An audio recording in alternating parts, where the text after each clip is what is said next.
Okay, 3, 2, 1. Oh my goodness. Good morning, good afternoon, whatever it is for you. I hope you're having a fantastic day. My name is Zach Schomler. This is Strong Opinion Sports, episode 345. Welcome in. I hope you had a good Easter if you celebrate Easter. I hope you had a great weekend regardless of who you are. Got a very, very short episode today.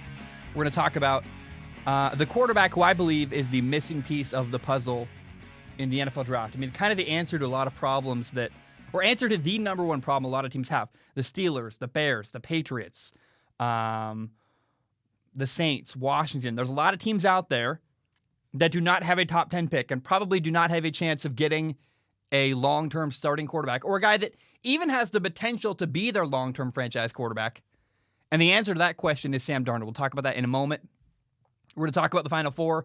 I'm making this episode because I had such a good time watching the Final Four. I'm like, I want to talk about that. I want to talk about Gonzaga basketball. I want to talk about what's going on. I'm trying to get this out early Monday so it gets out before the national championship happens. So that I don't expect this to get a lot of listens or views because I know it's going to be a quick turnaround by the time this show is actually literally maybe even worthless, because I know if you don't hear early on Monday, well, that's not true. You might just be curious to hear what I have to say about the Final Four, about the game winner, about all that stuff. But regardless, we'll do quarterbacks. We'll talk about the Final Four. Then we'll finish with Ask Zach. Got a couple fun questions there with the 49ers, some childhood nostalgia, a lot of good stuff there. I want to jump in. I want to start here. The top 5 quarterbacks in the upcoming NFL draft, in my opinion, and they're in no particular order, but it's pretty clear these are the top 5 guys. It's Justin Fields, Trevor Lawrence, Trey Lance, Mac Jones, and Zach Wilson. Again, no order there, just those are the top 5 guys. And after those guys, you have Kellen Mond from Texas A&M and Kyle Trask from Florida. And then also, in like a weird, interesting way, another guy amongst the top quarterbacks available in the NFL draft is actually Sam Darnold, the New York Jets quarterback. And the commonly held belief, and a belief that I agree with, it'd be actually like a really crazy, fun surprise if, in fact, this didn't happen. I believe the Jets are going to draft a quarterback with the number 2 overall pick. They're probably going to draft Zach Wilson from BYU. And so they're going to replace Sam Darnold, their starting quarterback. Now, here are the top 10 picks. You have the Jaguars, number 1 overall, then the Jets, then the 49ers, the Falcons, the Bengals, the Dolphins, the Lions, the Panthers, the Broncos, and then the Cowboys. A lot of those teams already have a starting quarterback. The Falcons have Matt Ryan. The Bengals have Joe Burrow. The Dolphins have Tua. The Lions have Jared Goff. We'll see if that's really their guy. That's actually another interesting storyline, is whether or not the Lions really are committed to Jared Goff long-term. I think so, but we'll find out. They've been saying a lot of nice stuff. They're happy to embrace a young quarterback who they think they can build around, at least younger than Matthew Stafford. The Cowboys have Dak Prescott, but then you have the Jaguars, the Jets, the 49ers, the Panthers, and the Denver Broncos. Those 5 teams do not have starting quarterbacks that I think are their long-term plan. And so 5 teams, 5 quarterbacks, bam. I think it's very likely, very possible. I think it's most likely we see 5 quarterbacks taken in the top 10 picks. Maybe Denver says, like, we like Drew Lock enough, we're going to keep building around him. I don't think so. I think that'd be a mistake. If you can get Trey Lance or Mac Jones, like, I would replace Drew Lock like that. I like Drew. I wish he was doing better. He's not. And I think Denver's a wild card. A couple years ago, they drafted Bradley Chubb instead of drafting a quarterback, and I was surprised then too. So we'll see. But even if 5 quarterbacks get taken in the top 10 picks, before actually the 10th overall pick even happens, that would still leave us with a couple teams that do not have a long-term starting quarterback, or long-term, really a franchise quarterback that is their long-term plan. The Patriots, Washington, the Chicago Bears, the New Orleans Saints, and the Pittsburgh Steelers. Those are teams that do not have a long-term plan at the starting quarterback position. Like the Steelers have Big Ben, who's going to retire after next year. They got 1 year kind of a goodbye tour, and then nothing, no plan. Oh, and the Bears have Andy Dalton. No, that's awful. That's not a good plan, in my opinion. Maybe I'm wrong. Maybe Andy Dalton saves the Bears. He's like the face of the franchise for the next 10 years. Although I don't have the vision to see that happening. I can't believe I'm wrong on that, but we'll find out. Now, I keep hearing the Saints are interested in Kyle Trask, so maybe the Saints do not need a quarterback like Sam Darnold, but I'm really, really curious what's going to happen with Sam Darnold, the Jets quarterback. They're going to trade him. I'm pretty sure if they draft Zach Wilson, I don't know why you would keep Sam Darnold, especially if you can trade him away for a second-round pick or a third-round pick, like is kind of the rumor going around. And so the Jets are replacing him, we're assuming. And the dude was built a really, really bad... Sam Darnold was dealt a really, really bad hand in the NFL. Was given a horrible franchise with a really bad coach, Adam Gase, a bad team around him, like no offensive weapons. And I've seen Sam Darnold, like there's a really great Bart Scott quote. Bart Scott played linebacker for the Jets a long time ago. Long time meaning, I think, not like 20 years ago, but like within the last couple of years. And Bart Scott said, like, I think he said, literally, like I said, I am what's the word? An expert on awful quarterbacks. Sam Darnold is not an awful quarterback. Something along those lines. Saying like, look, Sam, because I don't know if you ever watched Sam Darnold play. I have. I've done film analysis videos on Sam. Dude has some talent. Like, I think it's very possible the reason why Sam Darnold has failed in the NFL is because he had no support. Bad coaching, nobody around him. I'm sure, like, he's made mistakes. I'm not, like, the game against the Patriots, the seeing ghost game. It's not a good look at all. But there is something about Sam Darnold that you're like, that's salvageable. I think if you get the right coach and the right team, you could salvage the career of Sam Darnold. It's not hopeless like it is for some people. So in my opinion, the Chicago Bears need to make a move for Sam Darnold. Like Washington has Ryan Fitzpatrick, Taylor Heineke. There's not a lot of pressure on Washington. The Saints could get away with not bringing in a starting quarterback because they got Jameis Winston, Taysom Hill. Like they can buy some time. They're okay. The Steelers have Big Ben. There's no pressure immediately. The Panthers have Teddy Bridgewater. I think the Denver Broncos better make a move for somebody. But of all the teams that do not have a long-term starting quarterback right now, the team that most desperately needs one is Chicago. Their jobs are on the line. The general manager, the head coach, everybody in that building. Everybody's job is on the line. They have to make a move and get them a plan at the quarterback position. I would not bet my career on Andy Dalton. Andy Dalton, former Bengals quarterback, is fine. He's mediocre, has a weaker arm. I don't know how that's going to work in Chicago. Literally, they're called the Windy City. Good luck. I do not like Mitchell Trubisky, like at all. When the Bears moved off of Mitchell Trubisky, I was celebrating for about half a second. Then I realized they're replacing Mitchell Trubisky with Andy Dalton. And I really was like, is that even better? Is that even a better move? Are they upgrading? Actually, I don't think so. So the pressure's on Chicago. They should make a move for Sam Darnold. Trade a third-round pick and go get Sam. I mean, you have to, at least to your boss, make it look like you have a long-term plan. Because you're going to get fired. Forget winning. You're going to lose your job, and it doesn't matter after that. You have to make it look like you have a long-term plan to the fan base, to the ownership. And frankly, the Bears are in a spot where they have to just make some kind of move. They cannot, if they don't make any move for any other quarterbacks, and they just have Andy Dalton next year, and they get fired, I don't even know if I'd feel bad, because like, you guys did this to yourselves. Why did you commit everything and bet your careers on Andy Dalton? I do not understand that. I think Matt Nagy's a better coach than the people give him credit for in Chicago. He went to the playoffs. He did well. I think Trubisky didn't work. There's a lot of dysfunction in Chicago. And the Bears, unlike New York with Sam Darnold, the Bears actually have some talent on offense. Hey, Allen Robinson. Sam Darnold would have loved to have Allen Robinson the last couple of years. He would have killed for that receiver. There's a couple of good people like that. I'm like, man, there's some talent in Chicago on offense. Let's plug Sam Darnold in there with Matt Nagy, some decent weapons, a good defense, better than Sam Darnold's ever had, by the way. I think the Bears got to trade for Sam Darnold. I don't know what other option they have. The pressure's on. They got to show some kind of plan and something. They have to have something happen. They're going to get fired if they don't. And maybe you bring in Sam Darnold, and he sits for a little while behind Andy Dalton. That's fine. Hey, Sam Darnold never really got the opportunity to sit around and learn in New York. He was thrust in at week 1, was the starting quarterback there as a rookie. Let's give Sam some time. Sit, learn.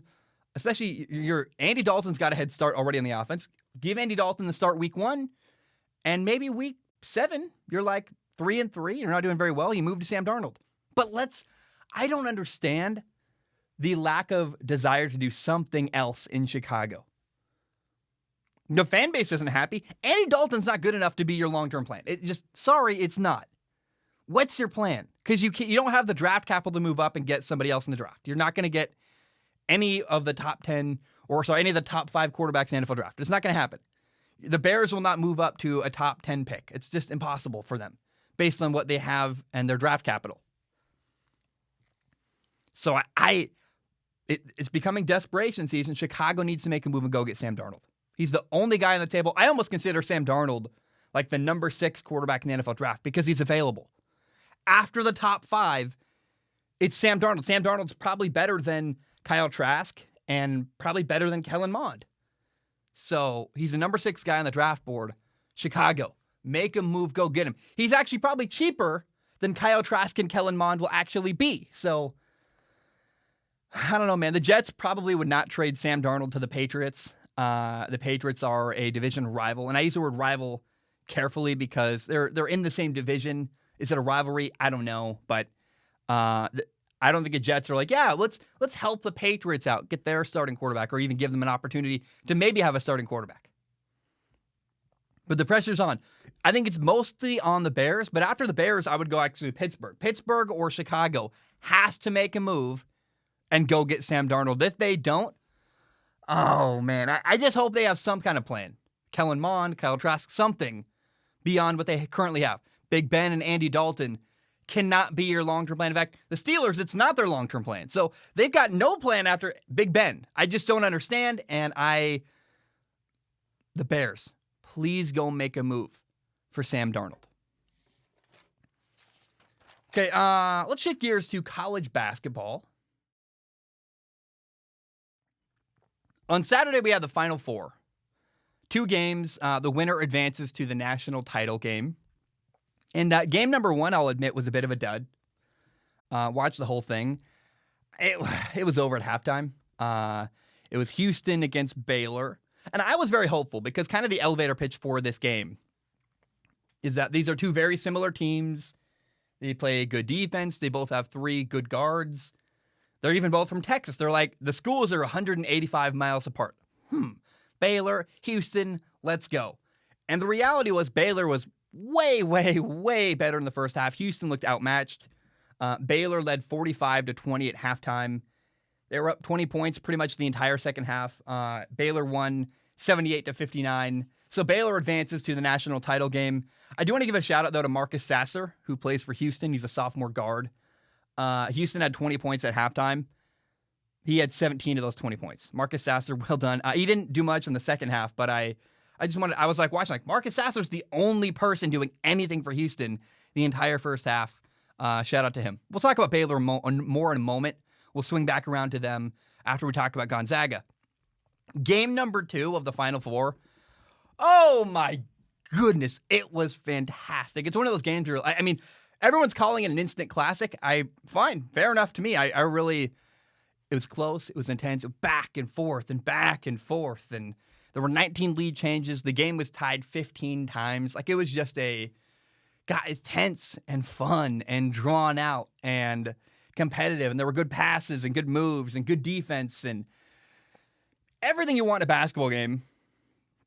It was that game. It was just really, really well matched. And a fantastic game to watch. So first of all, though, Gonzaga is undefeated. They're 31-0. They did win the game in overtime, 93-91. In fact, this game, like I mentioned, it was close, fast, back and forth, but it went to overtime and ended on a buzzer beater. It's an incredible game.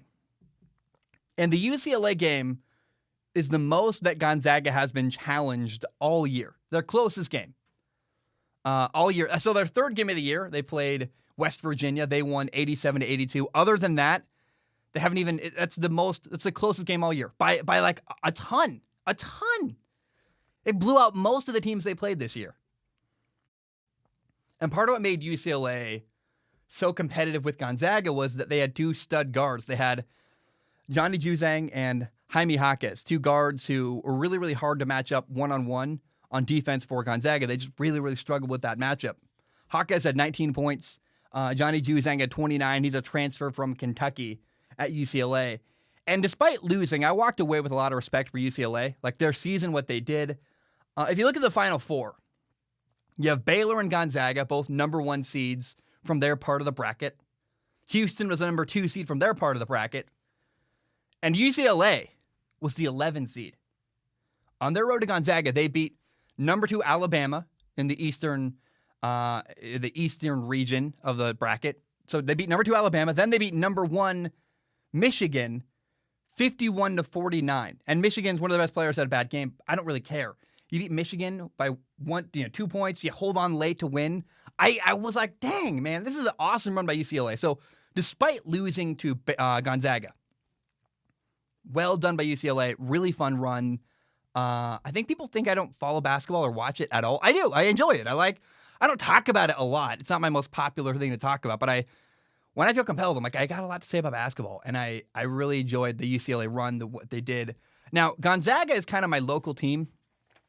I live in the Pacific Northwest, so West Coast guy. First of all, UCLA overcame a lot of expectations that they were expected to do in the tournament, but Gonzaga is a team that I like. They're local to me. I went to Pullman, Washington State. They're an hour away from Spokane. I really like Mark Few, Gonzaga's head coach. And they're fun to watch. Gonzaga, their ball movement is like textbook. They really play very well together. Drew Timme does a lot of great work inside. And I really want people to go listen to the broadcast if they can. Go find even like highlights of the Gonzaga-UCLA game. Jim Nantz was broadcasting for CBS. And the way he says Joel Ayayi's name, Joel Ayayi, like he says it really quick. He like speeds it up. Ayayi, like he's a guy from Bordeaux, France. Ayayi. Oh my gosh, fun name to say, Joel Ayayi. Ayayi. I love that. I'm a nerd. I think it's fun. All year I've heard that name. I'm like, that's a fun name to say. Now, Jalen Suggs hit the game-winning shot. He's really interesting. He played quarterback in Minnesota. Was both the football and basketball player of the year in Minnesota. Go look up his football highlights. The dude played safety. The dude played quarterback. Jalen Suggs, man, was kind of a good football player too. You're like, wow. I mean, I think his skill set translates better to pro basketball than pro football. But here's what happened. As time expired, there were 3.3 seconds left on the clock. Ball was inbounded. Jalen Suggs grabbed it, runs the length of the court in 3.3 seconds, puts up a running 3. Ball game. Right? I was like, oh man, that's a beautiful shot. Running 3, game-winning buzzer beater. And I remember like I just had such a good time watching this game. I really enjoyed Gonzaga. I've been kind of hoping for them all year because I think it'd be cool to watch them win a national title and have an undefeated season. That hasn't happened since 1976. That's a long time. And I'm so down for that. I think it'd be awesome. And so to hit that shot, it's a tie game, so there's not a lot of pressure. It was 90-90 in overtime. But a buzzer beater in overtime, a running three-pointer to win the game, and remain undefeated to take your team to the title game, that's an amazing memory for Jalen Suggs. Really cool moment. I had a blast watching it. And again, I want to repeat this. If Gonzaga does win the national championship, they will be the first team to go undefeated and win the national title since Indiana did it in 1976. Now, the last time an undefeated team played in the title game was 1979. It was actually Larry Bird's undefeated Indiana State team played against Michigan State and Magic Johnson. I didn't know that. I'm like, huh. And Larry lost. Magic Johnson beat the undefeated Indiana State team. Larry Bird's team lost in the national title game. But that game, I mean, Larry and Magic were rivals in the NBA on the LA Lakers and the Boston Celtics. I had no idea that rivalry extended so deep, way back before the NBA, all the way back into college. That's kind of fun and unique to me. I'm like, oh, huh. I never would have known that Larry Bird and Magic Johnson had roots all the way back in college against each other, one beating the other in a national championship game. Now, again, personally, I'm rooting for Gonzaga. I think it's pretty obvious why. They're from my area. I like their coach. I also think, aside from regional pride, which no more of that. I'm not going to say any more than that. Honestly, it'd be cool to see an undefeated national champion, though. I think that'd be awesome. I like that. That's interesting. That's unique. It hasn't happened in a long, long time. So if Gonzaga does run the table and win a national championship, I think it'd be very, very cool to see. I could say I saw that in my lifetime. And it's a battle. Gonzaga-Baylor, they were supposed to play back on December 5th, but the game got canceled. Actually, at the time, Gonzaga was number 1, Baylor was number 2 in the nation. It would have been the battle of 1 and 2. And Gonzaga had people test positive for COVID, so the game got canceled. And now we finally get to see the matchup that we missed out on in December. And the question really is, would Gonzaga still be undefeated if they'd actually had to play that game on December 5th? I mean, Baylor's good. They crushed Houston. They've got a stud guard, Davion Mitchell, who is, he's not related to Donovan Mitchell, but he's oddly similar to Donovan Mitchell. He had 11 assists against Houston. They got a guy coming off the bench, Matthew Meyer, who had 12 points off the bench. A lot of people can score on Baylor. I think it's a really interesting matchup, Baylor and Gonzaga. I don't know who's going to win. Baylor feels very dangerous to me. I want a fun, close game. I'd be very happy if Gonzaga won. If Baylor wins, all I ask is they please win a close game. I would be very disappointed if it was a blowout, no matter who wins, actually. I root for close games more than I root for teams. I think it'd be fun if it was fun, interesting, dramatic, maybe overtime, maybe a buzzer beater. Again, would be wild. But I really, really hope it's a close game. And if Baylor wins a close game, I'll still be very, very happy. So I hope you enjoy the national championship tonight. It should be a lot of fun. And I really, man, I just want it to be close and fun. That's all I'm asking for. Another thing tonight, Aaron Rodgers is going on Jeopardy. I've never watched Jeopardy in my entire life. Never once. I think Alex Trebek, I believe, was the Jeopardy host. I've heard his name a lot. I know he passed away recently. May he rest in peace. Maybe I'll watch an episode of Jeopardy after this, kind of as research to prepare for the Aaron Rodgers episode. He's hosting Jeopardy tonight. Should be a lot of fun. We'll talk about that later down the road. But I want to shift gears to this. Let's end this show with Ask Zach, my favorite part of the show. In case you don't know how it works, you go to patreon.com/Zach Schaumler. You give $1 a month. You can give more if you want to. Please do. The dollar you pay literally helps me pay my rent. So $1 a month. You can give more if you want to. What it does is give you access to submit questions on Patreon. Now, I do not guarantee to read your question on the show. My only guarantee is if you submit a question on Patreon, I guarantee I look at every single question with my eyeballs. I pick the top couple to read on the show. And let's jump in with question number 1. Let me pull it up on my phone. Google Docs might be slow. If it is, hey, give me a moment. I'll pull it up. Nope, here we go. Ben says, hey, Zach. With the 49ers trading up to the number 3 overall pick, there's been a lot of speculation on who they will take. And I've been hearing 2 names, Trey Lance or Mac Jones. My question is, do you think they would consider Mac Jones over Trey Lance? To me, they aren't even on the same level as prospects, and I find it hard to believe the 49ers would actually consider this. Or do you think the entire conversation could be a smokescreen and they actually take Justin Fields? I'd love to hear your thoughts. Thanks for the great content to keep us entertained while there's no football. So, Ben, first of all, I trust nothing. I don't trust anything I read this time of year because, well, first of all, why is this out there?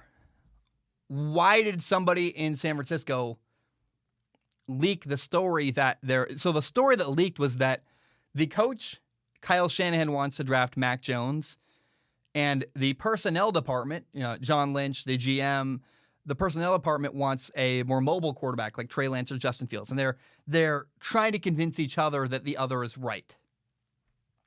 Why is that out there? Who put that out there? Who does it benefit to have that out there? I don't know. It seems like somebody did that for some reason.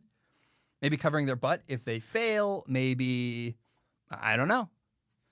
Maybe to drum up interest for other quarterbacks. Maybe they're trying to make Mac Jones seem more exciting. I don't know.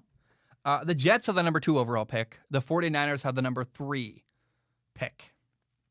Now, the 49ers are heavily influencing, I guess, the Jets, where the Jets head coach Robert Saleh last year and for the last couple of years worked with Kyle Shanahan on the 49ers.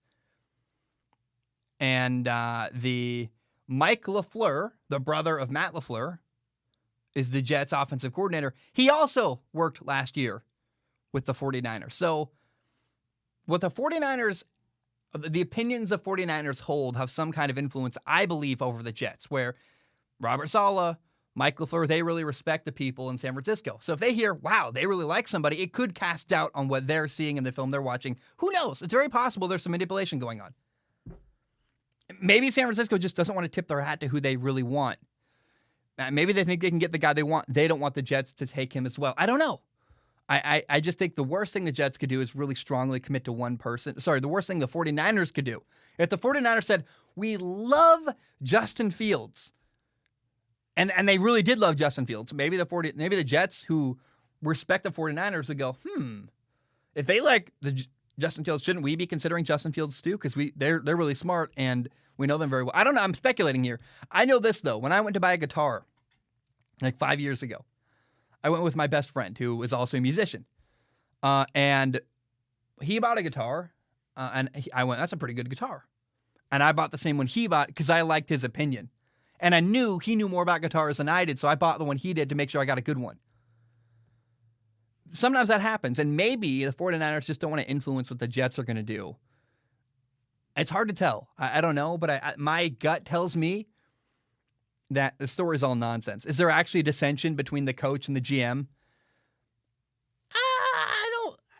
Why a lot of stuff didn't leak, like the Trent Williams contract. I saw this out there. Someone on Twitter was like, the Trent Williams contract didn't leak at all. Why would this leak? So why is this out there? That's a question you have to ask. Who benefits? I don't know why it would be put out there. Personally, I don't quite buy it that there's actually this disagreement between the coach and the GM, but we'll find out. And I'm really, really excited to see who they draft down the road. David writes in, says, hey, Zach, do you think Justin Fields' draft stock is falling? Or sorry, why do you think Justin Fields' draft stock is falling? Just a little bit ago, he was the clear number 2 quarterback behind Trevor Lawrence, and now the latest ESPN mock draft puts him at 11 and the 5th best quarterback, which I think is, first of all, extremely disrespectful to Fields. And secondly, I didn't see any reason why this happens. In my opinion, Fields had the number one pick pro day, and Mac Jones struggled with overthrows. I keep reading that he falls because he's too slow in reading defenses, but the film they're showing, proving that, is from the time he was the clear number 2, and Ohio State never asked him to make quick decisions and multi-layer reads. When they did, he was fine, in my opinion. Mac Jones, on the other hand, was now extremely overhyped because Kyle Shanahan and John Lynch went to his pro day, but they had to in order to evaluate all their options. And without an overpowered offense, I think Mac Jones is destined to fail like Josh Rosen. Greetings from Germany by David. A lot to say there. The number 5 quarterback, mock drafts are all clickbaity. I think pro days are a lot of nonsense anyway. Like, we know how good Justin Fields is. I will say, Justin Fields' pro day looked amazing. I was like, wow, the ball comes out of his hand really well, and he looked strong. Looked built like an ox. I was like, I would not want to tackle that guy. So that's like my number one takeaway watching Justin Fields throw the football at his pro day was just like, that's a big dude. That's a guy he'll run through you like a brick wall. I wouldn't want to tackle Justin Fields. The ball comes out of his hand great. Made some good throws. Mac Jones struggled, had some overthrows. Pro days are nonsense, though. You're in shorts. I don't really care how well you do in shorts against air. How do you do against the defense? That's way more important because that's how football's actually played. Now, I think a lot of the criticisms of Justin Fields are a little harsh. He had some bad games last year. Yes, absolutely. No doubt. Every quarterback has a bad game or two. I know that when it mattered the most at the end of the year in the college football playoffs, Justin Fields was incredible. Like, outstanding. He balled out. I go watch the Clemson game. Oh, my goodness. Justin Fields is amazing. And I haven't made up my mind on which quarterback goes where. I'm still watching film. There's 2 videos I've been working on. My SOS Awards show, just got the trophies for it yesterday. The SOS Awards will be later this week. And then Next week, probably, hopefully, we'll do the quarterback videos. Finally, breaking down the top 7 quarterbacks in the NFL draft.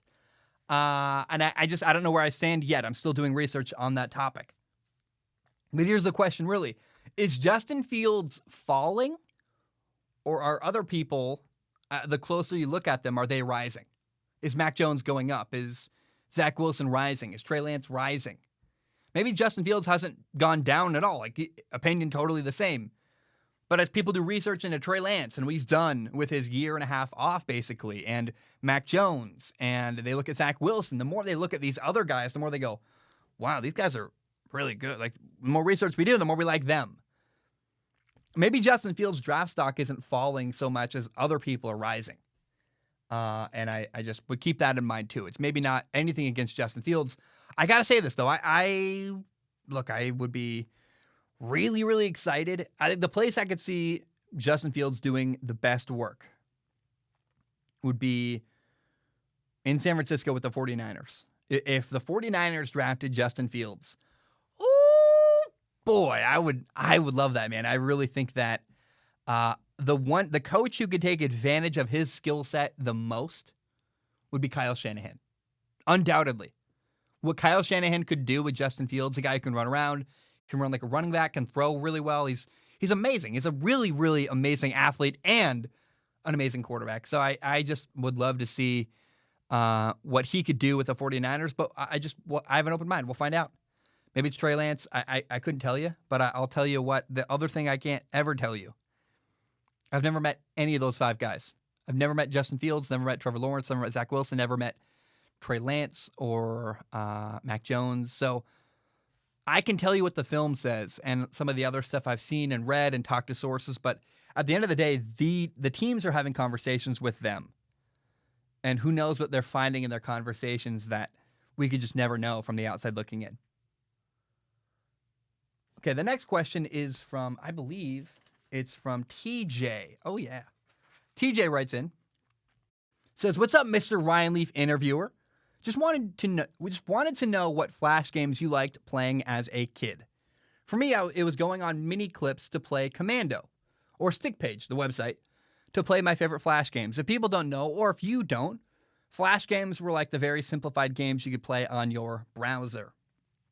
TJ, my solution here, I played games on CartoonNetwork.com. I can't be the only person out there. And the game I loved the most was and there's a word for it. I don't remember what it is. You're flying a ship on a 2D plane, moving, left, right, forward, back, around, just anywhere you want, avoiding obstacles coming at you, and you're shooting forward as you're flying. It's like always moving forward. You're always shooting. Stuff is coming at you, I guess. And it was a codenamed Kids Next Door game. Really fun on Cartoon Network. I wonder if I can still find it. I'll do a follow-up. I'm curious if I can still find that game and tell you more about it. I just had a good time with that. CartoonNetwork.com. That's where I played any games I had. They had like a gigantic library of so many games, like Flash games you could play on your browser. And they were like good, decent games, like better than a lot of stuff that were on handheld consoles at the time. Game Boy and, PSP likewise. So PSP, I think, was a little bit after my childhood. But I got to say, like, I really think that CartoonNetwork.com, underrated place to play games when I was a kid. Dylan writes in, says, Kong or Godzilla? So, Dylan, that's a layered question. I like Kong more, if that's the question. If it's who do you like more, King Kong is awesome, cool, got great movies. I think King Kong is a superior character as a for movies. Like the 2005 Peter Jackson film is amazing. It's like 4 hours, and it's just like unbelievable. And then the Kong Skull Island movie with Tom Hiddleston, that's really good too. Kong is fun. Like, he eats a squid and he stands up, and King Kong has a lot of personality in the newer movies. Godzilla, though, is more powerful. So the question is, who's more powerful, Godzilla or King Kong? Absolutely. Godzilla's way more powerful. He's got atomic breath. I don't know what you can do to maybe equal that. King Kong cannot actually fight Godzilla, in my opinion. Godzilla's way stronger. He's just way more capable in a fight. Now, I saw the movie. I'm not going to spoil the movie for you at all. I just say like, it was like meh. It was a fun action movie. There's my gripe with the movie, and this is not a spoiler. There's a moment where they're fighting in the ocean, and both King Kong and Godzilla are standing on the same aircraft carrier, and there's room on either side, by the way. And I'm like, either this is the biggest aircraft carrier made in human history by like a factor of 10, or the people making the movie forgot, like, because Godzilla and King Kong go big, and they just like they fluctuate in size throughout that movie. We're like, they're 1 minute they're bigger than a building, the next minute they're standing on an aircraft carrier, and like, how is that possible? The way they fluctuate in size drove me nuts in that movie. A lot of little things. You're like, that's dumb. It was fun though, fun sci-fi action-y movie, and really cheesy though too. King Kong versus Godzilla, cheesy, good, but really, really, really cheesy at times. And I watched it though, had a decent time. I bet it's really cool in theaters. If you can see it in theaters, my friend Max saw it. If you can see Kong versus Godzilla in theaters, I bet that would be a much better experience than I had watching on my TV at home on HBO Max. Caleb wrote in, said, "Hey, Zach, I was very surprised to hear Aaron Rodgers would be hosting Jeopardy for a few shows. I really hope he does well. If you could choose his contestants, who would you like them to be? To make it more interesting, have the contestants be non-athletes." I've never seen Jeopardy. I don't know how it works. I think you have to say, like, there's a way you answer questions, I think. Like, who is Aaron Rodgers? I think is how you answer stuff. I don't know. I could tell you. There's a really funny Tom Hanks skit about Jeopardy on SNL, which I think that must be how it works. You must, like, answer questions. I think that's all there is to it, to Jeopardy. But I should do some research. I've never seen a Jeopardy episode. To me, though, my instant thought is I want Vikings or Bears fans to be the people that interact with Aaron Rodgers. Because I want people to, like, because the Midwest has this really fun attitude where Bears fans and Vikings fans and Packers fans and Lions fans they talk smack to each other, and it's really fun. Like, I would never sit next to a Packers fans because they're obviously idiots. And, oh, don't let that guy work on your air conditioning unit because he's a Bears fan, and those people, you can't trust them. There's a lot of fun back and forth there. Way more fun and lighthearted than you'll see in New York, where, like, on the East Coast, they just hate each other. It's on the Midwest, there's a lot of fun, like, back and forth. And so I want to see other people that are fans of the Packers or the Bears or the Vikings playing, on that show. I want to see Bears fans interact with Aaron Rodgers. That'd be really, really funny. Maybe they'll be like, please come to our team. That would be hilarious. So, yeah, that's what I want to see from Jeopardy. If Aaron Rodgers is going to interact with the general public. I also think it's going to be a good way for Aaron Rodgers to show like he's really more likable than a lot of people think. So, well, it'll be fun there. Final question is from Carter. He says, "About to dig into my first Skyline Chili three-way. Wish me luck." And then he replied, "Zach, you weren't lying when you talked about Skyline on Flawed Humans. This stuff is thebomb.com. I've been having a really hard time reading today. I don't know why. But it's been bad. For the record, been reading questions awfully today. Cut me some slack. I'm sorry. I'm doing the best I can. I'm getting over a cold too. I don't know if you can tell. I was really sick yesterday. Today I just took a lot of drugs and said I'm going to power through it. And drugs meaning like cold medicine, not drugs. So a Skyline Chili three-way is spaghetti, chili, and cheese. And by the way, the Skyline Chili does not have any beans. There's no kidney beans in the chili. It's just meat and like spices. So it's like a sauce. It's like chili sauce, basically. And it's so good. I've been on a diet for a long time. No more Skyline Chili. Very sad about that. And I also don't live in Cincinnati, so I can't really get it very easily anyway. But I would kill for that stuff. I want to go to Cincinnati whenever I get it won't be for a while. Maybe next year in 2022. But I would love to go back. I want to go in the summer sometime. But there's nothing quite like I went in December to Cincinnati. I want to go to Cincinnati again in the winter because the cold, the snow, the rain, and a bowl of Skyline Chili is such a great combination. It's this hearty, warming thing that makes you happy when your body's cold. And I can't say enough good things about it. Guys, that's all I have. Thank you so much. I appreciate you. We will talk later tomorrow we're going to talk about wiffle ball. It'll be fun there. We'll talk about Sergio Perez. We'll talk about Aaron Rodgers' Jeopardy. We'll talk about the national championship. We'll do some more Ask Zach stuff. And I love you. I appreciate you. I'll talk to you tomorrow. And later in the week, we'll do the Strong Opinion Sports NFL Awards because I got 10 trophies now in my office. And I can't wait to show them to you guys, break them out and read them on the show, and then send them out to the people who won the award. So I love you. Hope you have a great day. Bam, we are done.